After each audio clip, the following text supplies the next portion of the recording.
My latest financial mistake. 2007 Tundra 4.0 V6, four-wheel drive, but it's been totaled twice, and I'm starting to see the evidence of that. Let's get some electrical gremlins.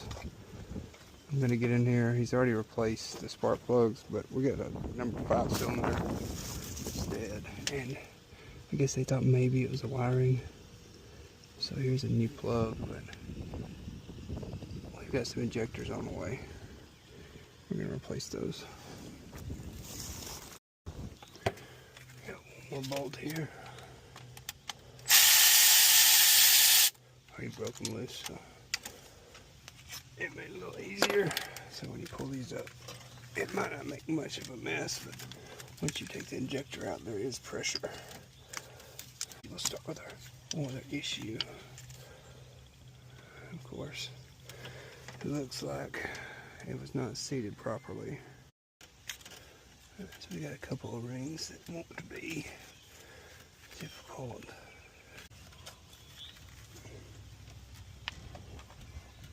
One of those were not. This one had the built-in lib. This one had like a ring. There's no. So these, they're Denso, but it's like instead of this, so this one I think is aftermarket Denso, and that was the one we're having an issue with. I think my whole issue came from an O-ring that was not seated properly. See how it's busted on that corner? I've been smelling gas. I don't see how it sits right there. Okay, so don't forget this vacuum line. She goes in somewhere right here. Alright, so what you do is put the centers on first. Don't tighten the first 2 bolts. I went just snug, snug, tight, tight, snug, snug, tight, tight. And then the outside. You're not putting a whole lot of pressure on this. Remember, it's plastic. So just one pass tight is what I've always learned.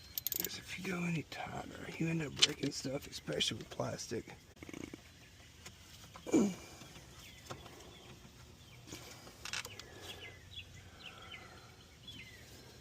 See here. See, that goes there. The good thing about these clips, you can use your fingers. That's a pretty good idea to not make everything difficult.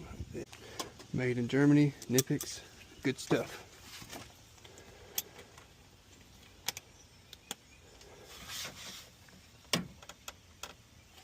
Okay.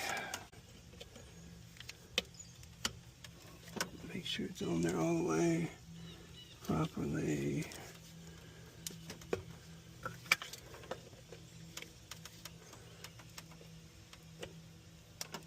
Okay. Well, don't forget your pick, because this has been one of my favorite tools of all time to be so cheap. Okay. Let's get the other box and check that back vacuum line. It indeed does go on the back of this.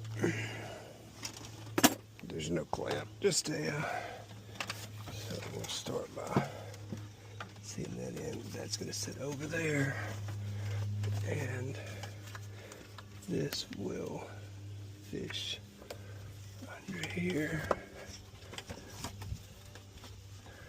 and that goes there.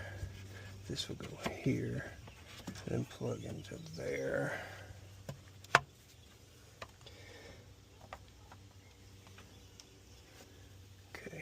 Let's get these two. I think one's an 8mm, one's a 10mm. 10mm came from the top.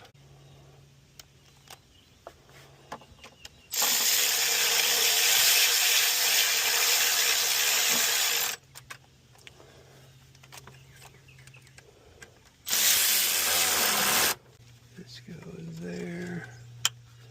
Mass and airflow, or mass air, whatever you want to call it. It's one of them. Air intake, mass airflow, blah blah blah blah. Feed that in there. Put your air duct. Push that in there.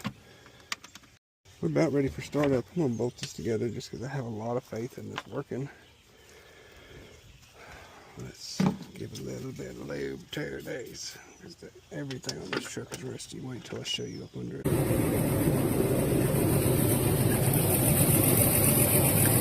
It is downright pitiful. 13mm little cross-threaded. Just put the other extension on the end there. Give it a little bit of wobble. So let's get that bevel. Give it a little bit of wobble. Okay. Check that. Check. Oh, tight. Tighten this bolt. Remove screwdriver. And yeah, I think that is going to be the last bolt. If it is a 10, I will be lucky.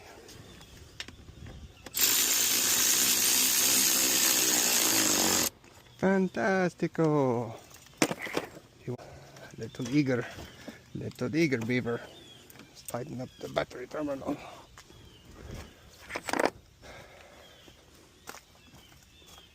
Please work the first time. Pluginator eliminated decoder by itself. I thought this having issue with rats, so I took this apart to look at wiring. Wiring good. We're gonna go English. Okay. We do have a check engine light flashing.